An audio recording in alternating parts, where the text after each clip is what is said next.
നിങ്ങൾ ഭയപ്പെടുന്നത് ഭവിക്കുവാൻ ദൈവം സമ്മതിക്കില്ല. കാരണം ദൈവത്തിൻ്റെ വിചാരങ്ങൾ നമ്മുടെ വിചാരങ്ങളിലും വളരെ വ്യത്യസ്തമാണ്. ഉന്നതമായ വിചാരങ്ങളാണ്. നമ്മൾ ചിന്തിക്കുന്നതും നനയ്ക്കുന്നതും നമ്മൾ നമ്മളെക്കുറിച്ച് ചിന്തിക്കുന്നത് പോലെയല്ല, മറ്റുള്ളവർ നമ്മളെക്കുറിച്ച് ചിന്തിക്കുന്നത് പോലെയല്ല, നമ്മെ അറിയാവുന്നവർ നമ്മളോട് കൂടെ സഹകരിക്കുന്നവർ നമ്മളെക്കുറിച്ച് ചിന്തിക്കുന്നവരെ നമ്മൾ ചിന്തിക്കുന്നൊന്നുമല്ല. ദൈവത്തിൻ്റെ വിചാരങ്ങൾ വലുതാണ്, ഉന്നതമാണ്. ദൈവത്തിന് കാര്യങ്ങളെ തിരിക്കാൻ പറ്റും. ഭയപ്പെടുന്ന കാര്യങ്ങൾ സംഭവിക്കാതിരിക്കുവാനും അതിനെ മാറ്റാനും ഉന്നതനായ ദൈവത്തിന് കഴിയും. ഇന്നത്തെ ശാലോം സന്ദേശത്തിൽ പരിശുദ്ധാത്മാവ് തരുന്ന ദൂത് അതാണ്. നിങ്ങൾ ഭയപ്പെടേണ്ട. ഭയപ്പെടുന്നതിനെ ഭവിക്കാതെ വണ്ണം മാറ്റിക്കളയുവാൻ ഉന്നതനായ ദൈവത്തിന് ശക്തിയുണ്ട്. ഇവിടെ നമുക്ക് ആവശ്യം ദൈവത്തിൻ്റെ വിചാരം എന്തെന്നറിയുവാൻ ദൈവസന്നിധിയിലേക്ക് അടുത്തു ചെല്ലുക.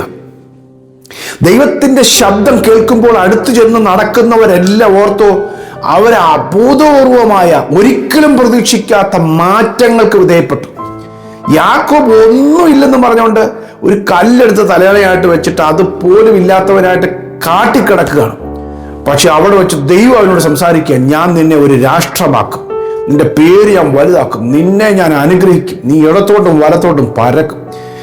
ചുരുക്കം പറഞ്ഞാൽ ആ മനുഷ്യരെ എനിക്ക് ആരും ഇല്ലല്ലോ എന്ന് പറഞ്ഞ് പരിതപിച്ചവനോട് പറയല്ല, നിന്റെ വിചാരമൊന്നും അല്ല എൻ്റെ വിചാരം.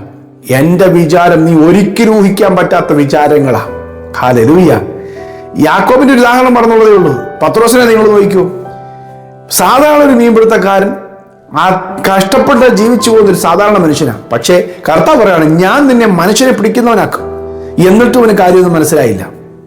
നോക്കിയ പിന്നീട് സ്ഥിതി എന്താണ്? യേശുവിന്റെ കൂടെ നടന്നപ്പോൾ പ്രിയമുള്ള കർത്താവിന്റെ കൂടെ നടക്കുന്നവന്റെ സ്ഥിതി മാറ്റും. കർത്താവിനെ കുറ്റപ്പെടുത്താതിരുന്നാൽ മതി, കർത്താവിനെ ചോദ്യം ചെയ്യാതിരുന്നാൽ മതി, പെറുപെറുക്കാതിരുന്നാൽ മതി. കർത്താവ് സ്ഥിതി മാറ്റും. പക്ഷെ ദൈവശബ്ദം കേട്ട് നടക്കണം. പ്രാർത്ഥിക്കുന്നവരെ, ദൈവശബ്ദം കേൾക്കുന്നവരെ, കർത്താവിന്റെ വഴിയിൽ നടക്കാൻ ഇഷ്ടപ്പെടുന്നവരെ, നിങ്ങളോടൊരു ദൂത് പറയാനുണ്ട്. നിങ്ങൾ ഒരിക്കലും കർത്താവിനെ കുറ്റം പറയരുത്, കർത്താവിനെ പെറുപെറുക്കരുത്. ദൈവത്തിന്റെ കൂടെ നടന്നു, ദൈവം നിങ്ങളെ സ്ഥിതി മാറ്റും. ഹല്ലേലൂയ. ഞാൻ പറഞ്ഞല്ലോ, നിങ്ങൾ നിങ്ങളെക്കുറിച്ച് ചിന്തിക്കുന്ന ഒരു ഭാവിയല്ല, ദൈവത്തിന്റെ പദ്ധതി വലുതാ. യെശയ്യാ പ്രവാചക പുസ്തകം 55-ാം അധ്യായം 8-9 വാക്യത്തിൽ എഴുതിയിരിക്കുന്നു, എന്റെ വിചാരങ്ങൾ നിങ്ങളുടെ വിചാരങ്ങളിലും എന്റെ വഴികൾ നിങ്ങളുടെ വഴികൾ ഉയർന്നിരിക്കുന്നു. ആമേൻ. എന്താ പറയുക? എന്റെ വിചാരങ്ങൾ നിങ്ങളുടെ വിചാരങ്ങളല്ല, നിങ്ങളുടെ വഴികൾ എന്റെ വഴികളുമല്ല.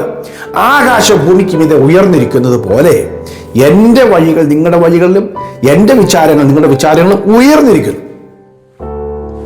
അപ്പൊ ദൈവത്തിന്റെ വിചാരം വ്യത്യസ്തമാണെന്ന് പറയുമ്പോൾ തന്നെ അത് ഉയർന്ന വിചാരങ്ങളാണ്. നമുക്ക് വിചാരങ്ങളുണ്ട്.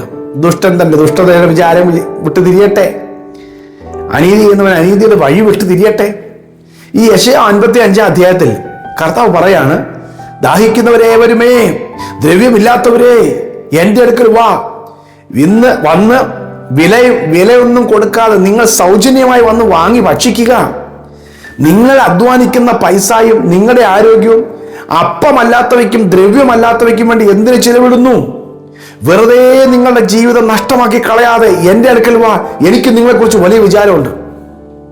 അതോ ഇതാ ദൈവം ആഗ്രഹിക്കുന്നത്. നിങ്ങളുടെ വഴികളല്ല എൻ്റെ വഴി, എൻ്റെ കയ്യിൽ വേറെ വഴിയുണ്ട്.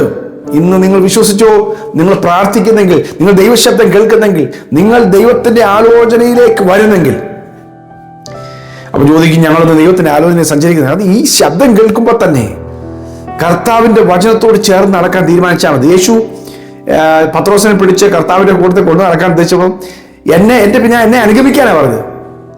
അതിന്റെ അർത്ഥം എന്നാ? അവൻ അതുവരെ യഹൂദ മതത്തിന്റെ അനുസാരിയാ, അല്ലെങ്കിൽ മതത്തെ അനുസരിച്ച് ജീവിച്ചവനാണ്. പക്ഷേ കർത്താവിന്റെ അടുക്കിലേക്ക് വന്നപ്പോൾ പിന്നെ ദൈവരാജ്യമാണ് വിഷയം, യേശുവാണ് വിഷയം. ഹല്ലേലൂയ. അതൊരു വേറൊരു ലൈഫാണ്. ആമേൻ. സ്വർഗരാജ്യത്തിന് താക്കോൽ ഞാൻ നിനക്ക് തരുന്നു. അപ്പൊ സ്ഥിതി ദൈവം മാറ്റുകയാണ്. പൗലോസിനെ ഭയങ്കര മതഭക്തനായി ജീവിച്ച മനുഷ്യനാണ്, യഹൂദ മതഭക്തനായി ജീവിച്ച മനുഷ്യനാണ്. അവിടെ നിന്ന് കർത്താവ് തന്റെ സ്നേഹത്താൽ അടർത്തിയെടുത്തിട്ട് അവന്റെ കഴിഞ്ഞ കാലങ്ങളിലെ ഒരു ബാക്ക്ഗ്രൗണ്ടും കർത്താവ് ഓർക്കാതെ ക്ഷമിച്ചിട്ട് അവനെ കർത്താവിന്റെ ഒരു വലിയ അപ്പോസ്തലനാക്കി മാറ്റിയെടുക്കുക. രാജാക്കന്മാരുടെ മുമ്പിൽ നിൽക്കുവാൻ അവനെ ദൈവം ഉയർത്തിയെടുക്കുകയാണ്. എൻ്റെ സഹോദരങ്ങളെ, നമ്മൾ എന്തെല്ലാം ഉയരാൻ നോക്കിയാലും കർത്താവ് ഉയർത്തുന്നതിന് അത്ര ആകുകയില്ല. ഹല്ലേലൂയ. ദൈവസന്നിധിയിൽ ഒരു ജഡവും പ്രശംസിക്കാതിരിക്കേണ്ടതിന് തന്നെ ജ്ഞാനികളെ ലജ്ജിപ്പിക്കുവാൻ ദൈവം ലോകത്തിൽ ഭോഷത്വമായി തിരഞ്ഞെടുത്തു. ബലമുള്ളതിനെ ലജ്ജിപ്പാൻ ബലഹീനമായി തിരഞ്ഞെടുത്തു. കുലമുള്ളതിനെ ലജ്ജിപ്പിക്കാൻ ഏതുമില്ലാത്തതും നികൃഷ്ടവുമായി തിരഞ്ഞെടുത്തു. 1 കൊരിന്ത്യർ 1:26 മുതലുള്ള വാക്യം പറഞ്ഞു, ദൈവസന്നിധിയിൽ ഒരു ജഡവും പ്രശംസിക്കാതിരിക്കേണ്ടതിന് തന്നെ. ഹല്ലേലൂയ, ആമേൻ. ദൈവത്തിന്റെ വിചാരങ്ങൾ വലുതാണ്. ദൈവത്തിന്റെ വഴികൾ ഉന്നതമാണ്. നാം ചിന്തിക്കുന്നതിലൊക്കെ എത്ര വലിയ വഴികൾ ദൈവം നമുക്കൊണ്ട് കരുതിയിട്ടുണ്ടെന്ന് അറിയാമോ? ആമേൻ. നമ്മൾ ചില ശൂന്യതയെ കൂടെയൊക്കെ ദൈവം കടത്തി വിടുമ്പോൾ പറയും, നീ എന്തോ ചെയ്യാൻ പറ്റും, നിനക്ക് ചെയ്യാൻ പറ്റുമോ നോക്ക്. നമുക്കറിയാം, കർത്താവെ നീ അറിയുന്നു, നീ ചെയ്താൽ. ചുരുക്കം പറഞ്ഞാൽ കർത്താവ് ചെയ്യുമ്പോൾ ഒരു അത്ഭുതമായി മാറും. നിങ്ങൾ തന്നെ അത്ഭുതമായി മാറും. ഹല്ലേലൂയ. അതുകൊണ്ട് ഇന്ന് ഈ സന്ദേശം കേൾക്കുന്ന നിങ്ങൾ ഇന്നത്തെ നിങ്ങളെ പ്രശ്നങ്ങൾ വെച്ച്, നിങ്ങളെ ഭയപ്പെടുത്തുന്ന, നിങ്ങളെ അസ്വസ്ഥമാക്കുന്ന പ്രശ്നങ്ങൾ, ഏത് പ്രശ്നമാകട്ടെ, അതിനൊരു ശാശ്വത പരിഹാരം കർത്താവിലുണ്ട്. പറ, കർത്താവേ നീ മാനേജ് ചെയ്യണമേ, നീ ഇടപെടണമേ, നീ ഇറങ്ങി വരണമേ. നിന്റെ വിചാരങ്ങളിലേക്ക് ഞാൻ വരികയാണ്. എൻ്റെ വിചാരമൊക്കെ എടുത്തു കളഞ്ഞ് നിന്റെ വിചാരങ്ങളിലേക്ക് ഞാൻ വരികയാണ്. ഹല്ലേലൂയ. അപ്പോസ്തലനായ പൗലോസ് ഫിലിപ്പർക്ക് ലേഖനം എഴുതി പറഞ്ഞു, നിങ്ങൾ ഒന്നിനെക്കുറിച്ചും വിചാരപ്പെടരുത്. 4-ാം അധ്യായത്തിന്റെ 5 മുതലുള്ള വാക്യം. ഒന്നിനെക്കുറിച്ചും വിചാരപ്പെടരുത്. നിങ്ങളുടെ ആവശ്യങ്ങളെല്ലാം കർത്താവിനോട് സ്തോത്രത്തോടെ അറിയിക്കുക എത്ര വേണ്ടത്. എന്നാൽ സകല ബുദ്ധിയും കവിയുന്ന ദൈവത്തിന്റെ സമാധാനം നിങ്ങളുടെ ഹൃദയങ്ങളെയും നിലവുകളെയും ക്രിസ്തുയേശുവിൽ കാക്കും. കർത്താവ് നോക്കിക്കോളും. എന്തിനാ ടെൻഷൻ അടിക്കുന്നത്? നിങ്ങളുടെ ടെൻഷനുള്ള ഹൃദയത്തെ കർത്താവ് മാനേജ് ചെയ്തോളൂ എന്നാണ് പറയുന്നത്. എന്ത് ചെയ്യണം? നിങ്ങളുടെ ആവശ്യങ്ങളെല്ലാം നിങ്ങൾ ഒന്നിനെക്കുറിച്ചും വിചാരപ്പെടരുത്. സകലത്തിലും നിങ്ങളുടെ അപേക്ഷയും നിങ്ങളുടെ പ്രാർത്ഥനയും സ്തോത്രത്തോടെ ദൈവത്തോട് പറഞ്ഞാൽ മതി. അപ്പോൾ പ്രാർത്ഥിക്കാൻ തുടങ്ങി, സ്തോത്രം പറയാൻ തുടങ്ങിക്കോ, കാര്യങ്ങൾ കർത്താവ് മാനേജ് ചെയ്തോളും. ടെൻഷനെല്ലാം ദൈവം കർത്താവ് എടുത്ത് കളയും. നിങ്ങൾ ഈ സന്ദേശം കേൾക്കുമ്പോൾ ഞാൻ അതുപോലെ പ്രാർത്ഥിച്ച് ഈ സന്ദേശം അവസാനിപ്പിക്കുമ്പോൾ ദൈവം നിങ്ങളുടെ ഹൃദയത്തെ സമാധാനം കൊണ്ട് നിറയ്ക്കട്ടെ, സ്വസ്ഥത കൊണ്ട് നിറയ്ക്കട്ടെ. ദൈവത്തിന്റെ പ്രവൃത്തികൾ നിങ്ങൾ കാണുവാൻ കർത്താവ് ആഗ്രഹിക്കുന്നു. വിചാരം, ഉന്നതമായ വഴികളും വിചാരങ്ങളും ദൈവം നിങ്ങൾക്ക് വേണ്ടി തുറന്നു തരുവാൻ ആഗ്രഹിക്കുന്നു. പ്രിയ കർത്താവ്, ഈ സന്ദേശം കേൾക്കുന്ന കാതുകളിൽ, കർത്താവെ സ്വീകരിക്കുന്ന കർത്താവ് കണ്ണുകളിൽ, അവരുടെ ജീവിതത്തിൽ അത്ഭുതകരമായ, അവരൊരിക്കലും പ്രതീക്ഷിക്കാത്ത അത്ഭുതകരമായ ദൈവപ്രവൃത്തിയിലേക്ക് അവരെ നയിക്കണമേ. എൻ്റെ യേശു അപ്പച്ചൻ്റെ ബലമുള്ള കാര്യങ്ങളെ സമർപ്പിക്കുന്നു. അവിടുത്തെ വിചാരം ഉന്നതമാകയാൽ കർത്താവിൻ മക്കൾക്കൊണ്ട് വഴികളെ തുറക്കണമേ.